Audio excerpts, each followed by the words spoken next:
E nós temos a grata satisfação de estar conosco aqui, nosso colega, pastor Hermes Machado, que ele atualmente trabalha ali em Feira de Santana, na Bahia, né? Trabalha na Associação Bahia, a ABA, e atua ali na região de Feira de Santana. E ele apresentará esse tema, o plano da redenção. Então, este é um momento todo especial de ouvirmos a palavra de Deus. Então, por ser um momento assim tão especial, peço que, por gentileza, façamos uma pausa ao escrever ali no chat e façamos ali uma pausa dos nossos comentários. Eu sei que muitos estão colocando seus pedidos de oração, seus agradecimentos, também estão aí se confraternizando com outros irmãos, mas faça uma pausa aí e vamos ouvir com bastante atenção a mensagem que será apresentada agora. Vamos passar então a palavra ao pastor Hermes.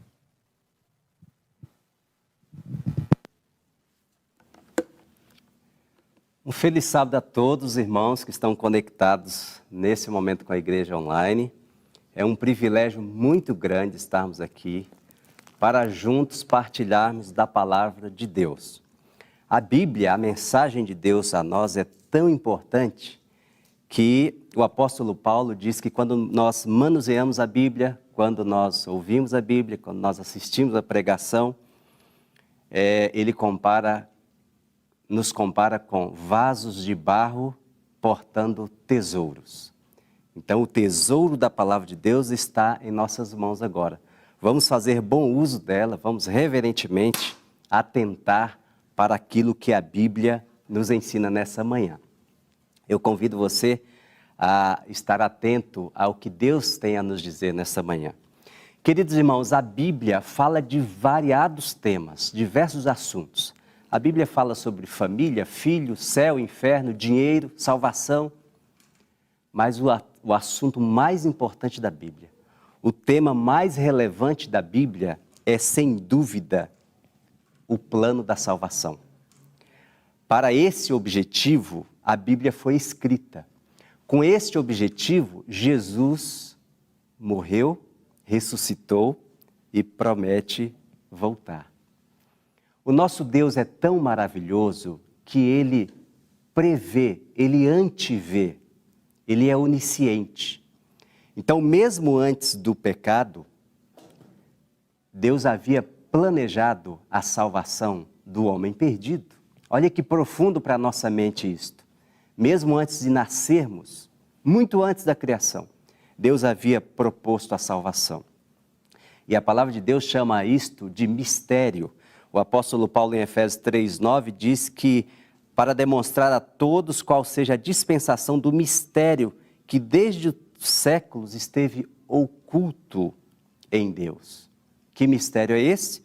O mesmo apóstolo revela em Colossenses 1:26 e 27, o mistério que esteve oculto dos séculos e das gerações, mas agora foi manifesto aos seus santos, a quem quis conhecer quais são as riquezas da glória deste mistério entre os gentios, que é Cristo em vós, a esperança da glória. Então, este mistério é o plano da salvação. Nós temos aqui da inspiração uma explicação ainda sobre o plano da salvação no livro Desejado. Diz assim: o plano da salvação, o plano de nossa redenção, não foi um pensamento posterior, formulado depois da queda de Adão. Foi a revelação do mistério encoberto desde os tempos eternos. Foi um desdobramento dos princípios que têm sido, desde os séculos da eternidade, o fundamento do trono de Deus.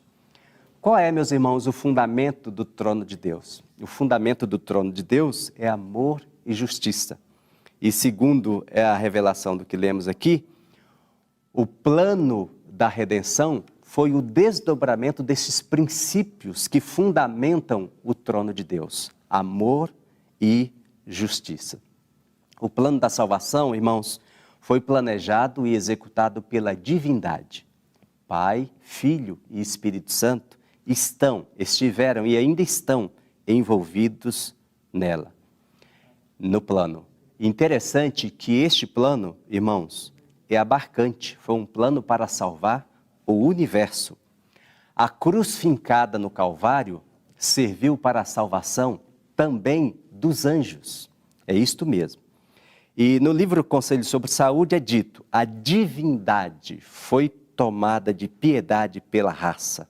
O Pai, o Filho e o Espírito Santo se entregaram à operação do plano da salvação. E para entendermos melhor sobre o nosso resgate, sobre o plano da salvação, nós precisamos nos reportar à criação. Como nós fomos criados? A Bíblia diz que o homem foi criado à imagem e à semelhança de Deus. Gênesis 1, 27, e criou Deus o homem à sua imagem. A imagem de Deus o criou, macho e fêmea o criou.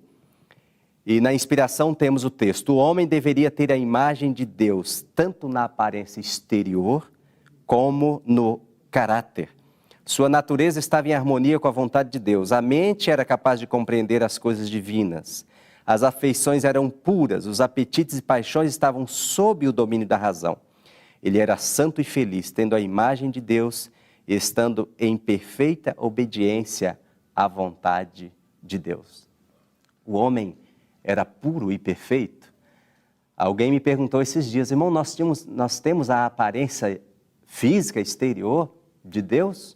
Sim, pelo menos quando o homem saiu das mãos do Criador, a Bíblia diz que ele era a imagem e semelhança do Criador. E pela inspiração nós vimos que, inclusive a aparência exterior, nós temos a aparência do nosso Pai, de nosso Criador. Pois bem, este casal santo foi posto ali no Éden, irmãos, e eles foram projetados para viver eternamente, mas sob uma condição. A condição da vida eterna era que eles fossem obedientes. E o acesso à árvore da vida era-lhes concedido, era-lhes franqueado diante dessa condição. A condição era: obedeça e viva. Criados para ser eternos obedientes, sobre a condição de obediência.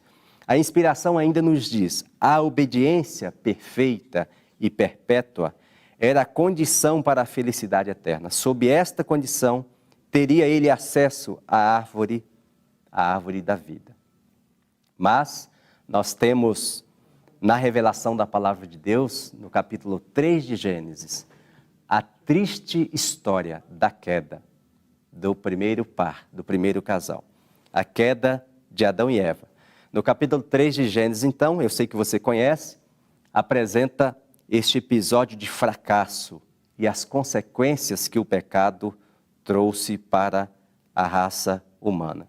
No plano de Deus, queridos irmãos, o homem conheceria somente o bem, igual nós fazemos com nossos filhos. A depender de nós, os nossos filhos só conheceriam o bem. Mas vivemos num mundo tão mau, tão cruel, que às vezes até precisamos instruir os nossos filhos a respeito do mal, para defendê-los, para prepará-los e para protegê-los. E assim foi Deus. Deus gostaria que conhecêssemos apenas o bem, mas foi a desobediência do homem que fez com que ele também conhecesse o mal e trouxesse desastrosas consequências para toda a humanidade. E qual foi a condição do homem agora após o pecado? Perdido, eternamente perdido.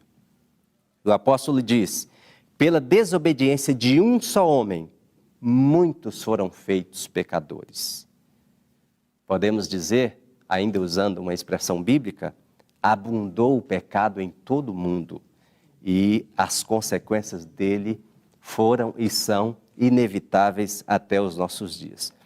Quero listar aqui, irmãos, algumas consequências, as principais consequências do pecado. A primeira que anotamos aqui foi a segunda maldição. Você se lembra quais são as três primeiras maldições pronunciadas na Bíblia? A primeira maldição foi contra a serpente, Satanás. A segunda maldição foi contra Adão. E a terceira foi contra Caim, o primeiro homicida. Então, como consequência do pecado, foi dito a Adão: maldita é a terra por tua causa. Imagine, irmãos, que peso essas palavras tiveram sobre a consciência do nosso pai, a consciência de Adão.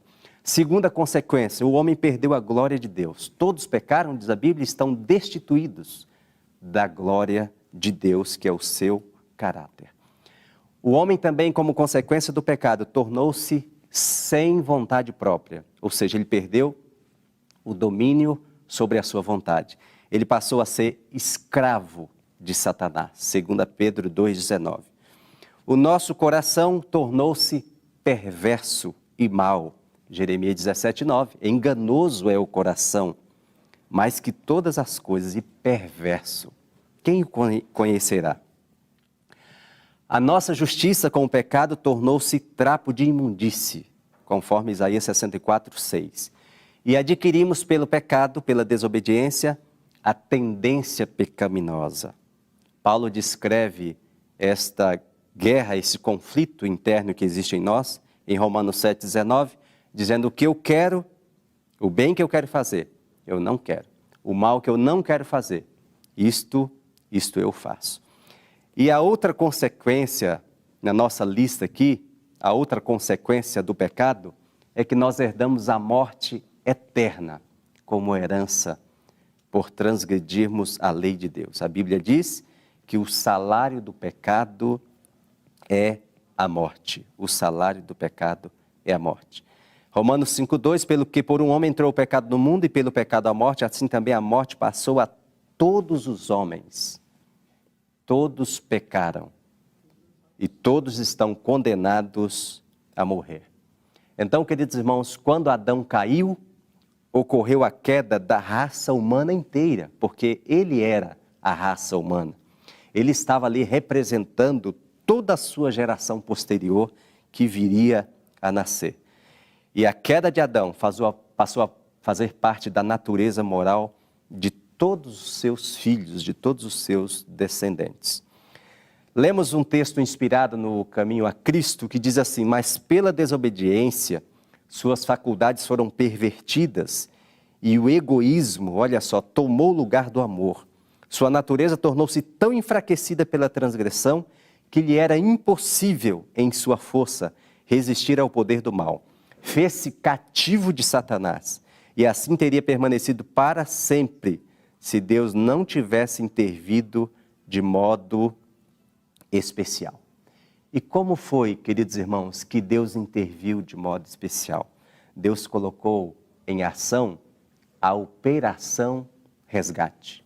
Deus colocou em ação aquilo que estava planejado desde os séculos eternos, a salvação do homem e da mulher e de sua raça. Quando Adão e Eva, irmãos, após o pecado, se encolheram para receber sobre si, quem sabe, esperavam que caísse um raio sobre suas cabeças, como eles sabiam, como consequência e sentença da culpa que eles carregavam. Ao invés disso, eles ouviram a voz de Jesus no jardim do Éden, o chamando pelo nome. Onde estás? Cadê você, Adão? Onde é que você está? Este episódio, irmãos, na Bíblia, revela a primeira visita missionária de Deus para salvar o casal e salvar a raça humana. É o primeiro trabalho missionário, a primeira busca, o primeiro resgate. E Deus convida Adão para conversar. Vinde, Adão, arrazoemos, apresente as tuas razões. O que aconteceu? E ao invés de matá-lo, Deus morreu no lugar de Adão. É isso mesmo.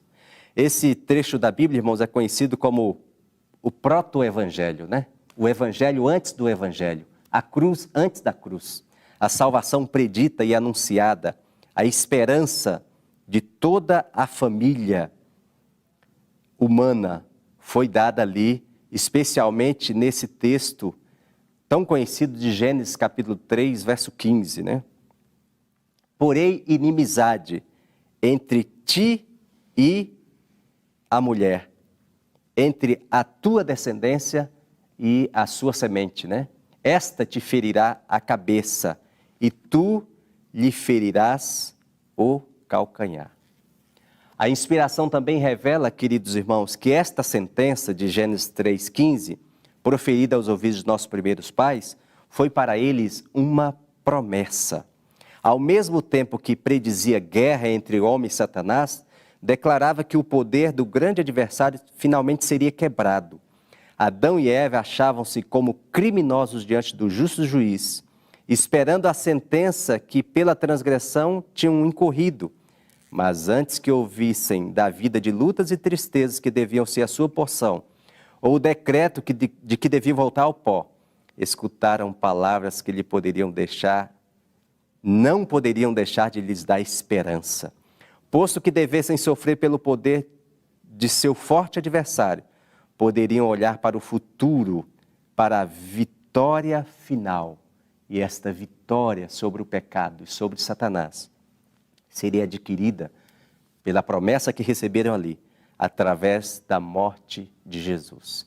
Pela fé, Adão e Eva contemplaram o Cordeiro em quem temos, segundo as palavras do apóstolo Paulo, em quem temos a redenção pelo seu sangue, a remissão das ofensas segundo as riquezas da sua graça. Efésios 1:7. E a inspiração falando sobre esse assunto nos diz: o Filho de Deus, o glorioso comandante do céu, ficou tocado de piedade pela raça caída. Seu coração moveu-se de íntima compaixão ao erguerem-se diante dele os ais do mundo perdido. Entretanto, o amor divino havia concebido um plano pelo qual o homem poderia ser remido. A lei de Deus, quebrantada, exigia a vida de todo pecador. Em todo o universo não havia senão um ser que em favor do homem poderia satisfazer as suas reivindicações. Visto que a lei divina é tão sagrada como o próprio Deus, unicamente um ser igual a Deus poderia fazer expiação por sua transgressão. Ninguém, a não ser Cristo, poderia redimir da maldição a lei do homem caído e levá-lo novamente à harmonia com o céu. Cristo tomaria sobre si a culpa e a ignomínia do pecado. Pecado tão ofensivo para com um Deus santo que deveria separar entre si o Pai e o Filho. Cristo atingiria as profundidades da miséria para libertar a raça que fora arruinada. Temos aqui uma descrição do oferecimento de Jesus, do preço que seria pago e da única forma da nossa salvação ser obtida através do sacrifício e da entrega do nosso Salvador. Porque a Bíblia ainda diz, queridos irmãos, porque pela desobediência de um só homem, muitos foram feitos pecadores. Assim, pela obediência de um, muitos serão feitos justos. Veio, porém, a lei para que a ofensa abundasse. Mas, ó amor maravilhoso, onde o pecado abundou, superabundou a graça. Para que, assim como o pecado reinou na morte, também a graça reinasse pela justiça para a vida eterna, por Cristo Jesus, o nosso Senhor. Amém, aleluia. A Bíblia ainda continua falando sobre esse assunto para nos dar esperança, irmãos, da nossa salvação. Esse tema precisa estar na nossa mente, nós precisamos pensar nisto. O preço que foi pago por nós e a possibilidade de estarmos salvos em Cristo precisa ser o combustível da nossa fé, da nossa esperança. A Bíblia ainda continua em Romanos capítulo 5, porque Cristo, estando nós ainda fracos, morreu a seu tempo pelos ímpios. Porque apenas alguém morrerá por justos, pois poderá ser que pelo bom alguém ouse morrer. Mas Deus, irmãos, prova o seu amor para conosco, em que Cristo morreu por nós, sendo nós ainda pecadores. Então veja bem o amor de Deus. Deus não espera que mudemos de vida para nos amar. Ele não espera você se limpar, mudar a sua vida, trocar de roupa e vir para a igreja para te amar. Não. Deus nos ama como somos. Efésios 2:1 ainda diz que Ele nos vivificou, estando nós mortos em delitos e em pecado. Quero apresentar ainda outro texto da inspiração para complementar esse pensamento bíblico. Assim como a transgressão de Adão tinha sido a miséria e morte, tinha trazido miséria e morte, o sacrifício de Cristo traria vida e imortalidade.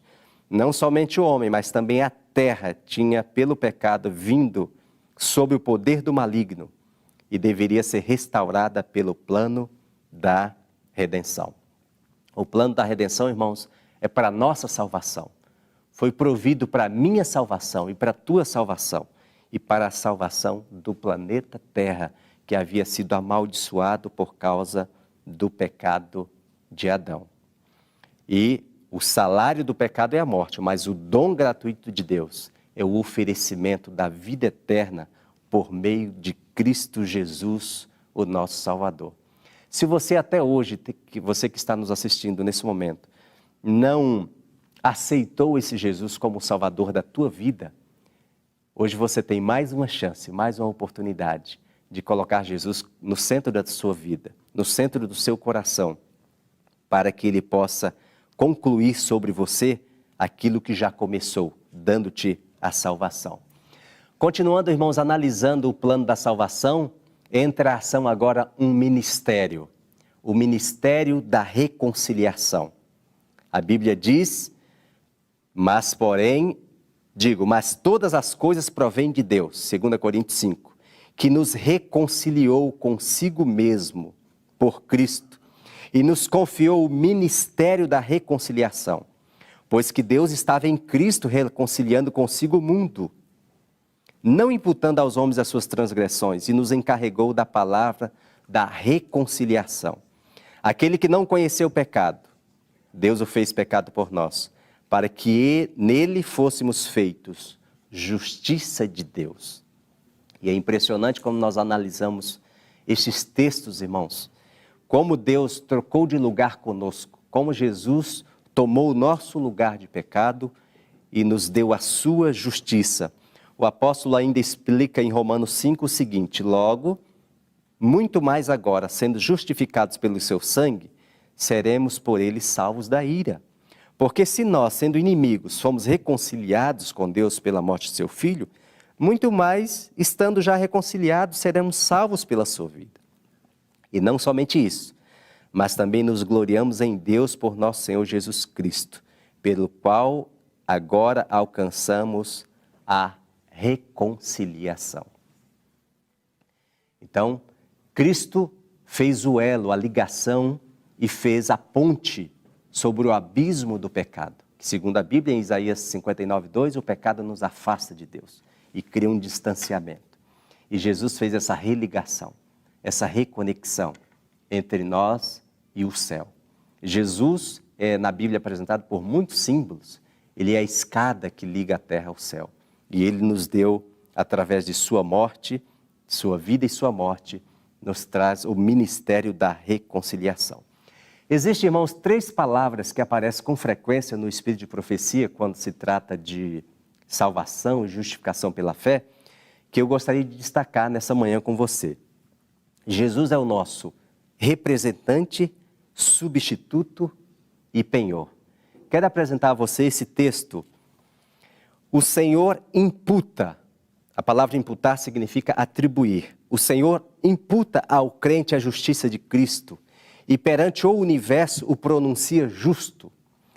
Transfere os seus pecados para Jesus, o representante, substituto e penhor do pecador. Sobre Cristo coloca Ele a iniquidade de toda alma que crê. Em tempos de tecnologia é muito fácil entender como ocorre essa transferência, né? Nós usamos a tecnologia para fazer aí via Wi-Fi, via Bluetooth, as transferências. Transferimos dinheiro de contas para contas. Então, foi assim que aconteceu. O nosso pecado foi transferido para Jesus, sendo Ele justo, puro e santo. E a justiça de Cristo foi atribuída a nós, como se nós fôssemos justos. E nos tornamos justos, não por ser justos, mas porque cremos na justiça de Jesus, que nos aceita e nos salva. Por isso, tem 2 frasezinhas curtas do apóstolo Paulo: aceitos no amado. Agora nós somos aceitos por Deus, aceitos nele. E a outra frase de Paulo é: perfeitos nele. Não que haja em nós nem atribuições, nem aceitação e nem perfeição, mas ele nos aceita. No livro Caminho a Cristo, aparece ainda um outro texto falando sobre esse assunto da salvação que eu gostaria de partilhar com você nessa manhã. visto como somos pecaminosos, profanos e não podemos obedecer perfeitamente a uma lei santa, não possuímos justiça em nós mesmos, com a qual pudéssemos satisfazer as exigências da lei de Deus. Mas Cristo nos proveu um meio de escape. Viveu na terra em meio de provas e tentações como as que nos sobrevêm a nós. Viveu uma vida sem pecado, morreu por nós e agora se oferece para nos tirar os pecados e dar-nos sua justiça. Se vos entregardes a Ele e o aceitardes como vosso Salvador, sereis então, por pecaminosa que tenha sido vossa vida, considerados justos por sua causa. O caráter de Cristo substituirá o vosso caráter, e sereis aceitos diante de Deus exatamente como se não houvéssemos pecado. E ainda mais, Cristo mudará o coração, nele habitará, pela fé e contínua submissão de vossa vontade a Cristo, deveis manter essa ligação com Ele, e enquanto isso fizerdes, Ele operará em vós o querer e o efetuar, segundo a sua vontade. Esse texto é maravilhoso porque ele explica o processo e nos dá esperança. Você não precisa fazer força para ser santo. Você não precisa fazer força para consertar sua vida. Você não precisa fazer força para salvar-se. Você precisa apenas aceitar o Salvador, que já proveu gratuitamente na cruz tudo o que precisamos para sermos salvos. Eu quero ainda considerar com os irmãos as bênçãos da redenção. Quais são as bênçãos que recebemos por causa dessa salvação? Quero listar algumas para a nossa reflexão. Nós somos justificados pela fé, diz a Bíblia. Alcançamos o perdão de nossos pecados. O nosso nome é escrito no livro da vida como candidatos para a salvação eterna. Somos considerados por Deus como se nunca tivéssemos pecado. Olha que maravilha. Nos tornamos filhos de Deus, filhos e filhas, herdeiros da promessa da vida eterna. Aí somos introduzidos no caminho da santificação e recebemos diariamente os reflexos da glória do Senhor, para que o nosso caráter de glória em glória possa ser transformado até aquele dia quando seremos resgatados deste mundo. Eu quero apresentar aqui, queridos irmãos, dois textos da Bíblia que eu quero apresentar como um remédio para o desânimo. Talvez eu esteja falando com alguém que esteja passando nessa condição que estamos no mundo, depressivo, desanimado, triste. Mas olha o que a Bíblia diz para você. Olha como a Bíblia provê esperança, ânimo e conforto para o nosso coração. No Salmo 34, verso 8, a palavra de Deus diz, faz uma proposta, provai e vede que o Senhor é bom. Bem-aventurado o homem que nele se refugia. E o texto da inspiração diz assim, quando o inspirado apóstolo João contemplou a altura, a profundidade e a amplidão do amor do Pai para com a raça perdida, foi possuído de um espírito de adoração e reverência, e não podendo encontrar linguagem apropriada para exprimir a grandeza, a ternura desse amor, chamou para ele a atenção do mundo. Vede, diz o apóstolo, quão grande amor nos tem concedido o Pai, que fôssemos chamados filhos de Deus. Em que grande valor é tido o homem? Que grande valor você tem, irmão e irmã? Pela transgressão, tornam-se os filhos dos homens sujeitos a Satanás. Mas pela fé no sacrifício expiatório de Cristo, os filhos de Adão, eu e você, podemos voltar a ser filhos de Deus, assumindo a natureza humana. Cristo elevou a humanidade. Os homens caídos são colocados na posição em que, mediante a conexão com Cristo, podem, na verdade, tornar-se dignos do nome filhos de Deus. Então, nessa manhã eu estou fazendo um convite a você, se é que você ainda não tenha feito, e se você já fez comigo, vamos fazer de novo. Vede que grande amor Deus tem nos concedido. Você já parou para pensar nesse amor? Você já analisou como Deus é maravilhoso e como o seu amor é extenso, é grande? Como nós que merecíamos a morte temos o privilégio de sermos chamados filhos de Deus? Este pensamento, esse raciocínio deve ocupar a nossa meditação. No amor de Deus nós devemos pensar todos os dias. Ainda quero apresentar-vos outro texto da inspiração. Deus poderia ter mandado seu Filho ao mundo para condenar o mundo, mas maravilhosa graça. Cristo veio para salvar, não para destruir. Os apóstolos nunca tocaram nesse assunto sem que o coração lhes inflamasse com a inspiração do incomparável amor do Salvador. O apóstolo João, novamente fazendo referência a ele, não encontra palavras para expressar seus sentimentos e exclama: vede que grande amor nos tem concedido o Pai, a ponto de sermos chamados filhos de Deus. E de fato somos filhos de Deus, por essa razão o mundo não nos conhece, porquanto não o conheceu a Ele mesmo. Quanto o Pai nos amou, não podemos jamais avaliar, irmãos. Não existe padrão pelo qual compará-lo. Este é o tamanho, querido irmão, querida irmã, querida criança. Esse é o tamanho do amor de Deus. É maior do que podemos imaginar. Por isso o apóstolo diz: experimente, veja por você mesmo. Faça uma experiência com esse amor, de ficar disponível para ser alcançado por esse amor. Queremos comentar aqui quais são os resultados finais do plano da salvação da humanidade. A proposta, irmãos, final do plano da redenção é a restauração do homem à sua glória original, aquela glória que tínhamos antes do pecado. Tudo que foi perdido, a promessa é, será restaurado.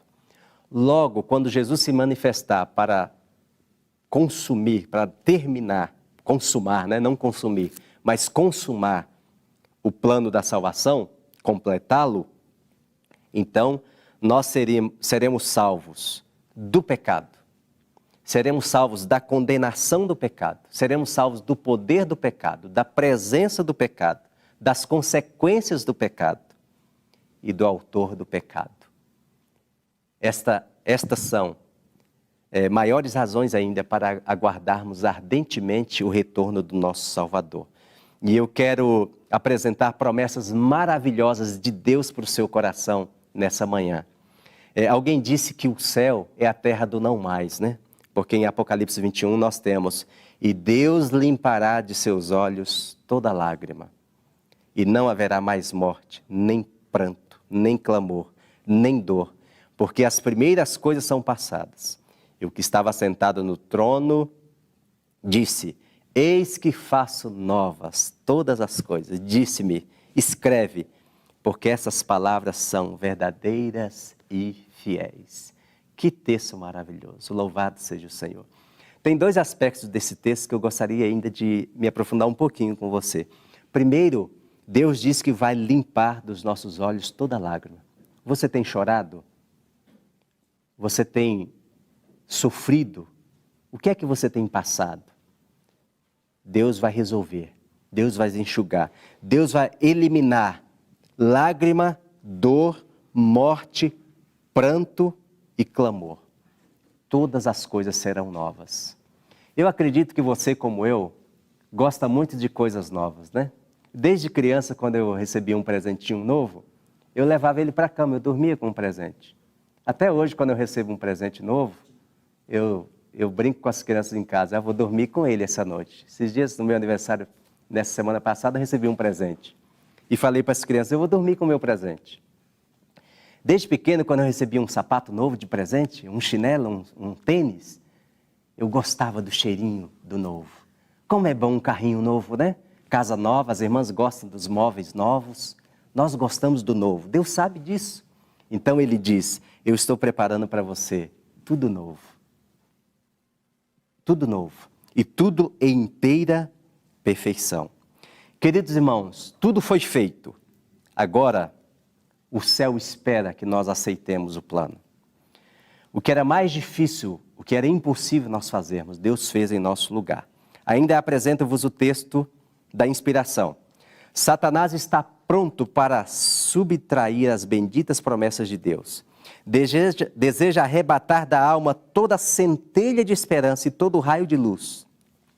Mas não lhes deveis permitir fazê-lo. Não deis ouvidos ao tentador, mas dizei: Jesus morreu para que eu pudesse viver. Ele me ama e não quer que eu pereça. É assim que nós devemos encarar a tentação, a tristeza, o desânimo.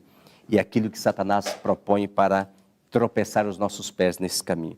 Portanto, queridos irmãos, eu quero apelar ao coração de cada um que nos assiste nessa manhã, para que aceitemos em nosso coração esse Cordeiro de Deus que tira o pecado do mundo, esse Salvador, esse Jesus Salvador apresentado em Mateus 1:21, que veio salvar pecadores, segundo Lucas 19:10, aquele Cordeiro de Gênesis 3:21 que morreu no lugar de Adão, aquele Cordeiro que morreu no lugar de Isaac, aquele que substituiu Barrabás na cruz, é o Salvador que nos ama e morreu em seu lugar, morreu em meu lugar, ele morreu em nosso lugar. Segundo os teólogos, se nós perdêssemos toda a Bíblia e salvássemos apenas um verso, nós teríamos toda a essência do Evangelho. É verdade. Eu quero terminar essa reflexão apresentando a você mais uma vez o conhecido texto de João 3,16. Olha que maravilha de texto. É conhecido, as crianças já sabem de cor. Porque Deus amou o mundo de tal maneira que deu o seu Filho unigênito para que todo aquele que nele crê não pereça, mas tenha a vida eterna. Podemos refletir um pouquinho mais sobre esse texto. Porque é a maior explicação. Deus é o maior ser. Amor é o maior mandamento. O mundo é o maior alvo do amor de Deus. De tal maneira é o amor com maior intensidade já apresentado, que deu é a maior dádiva.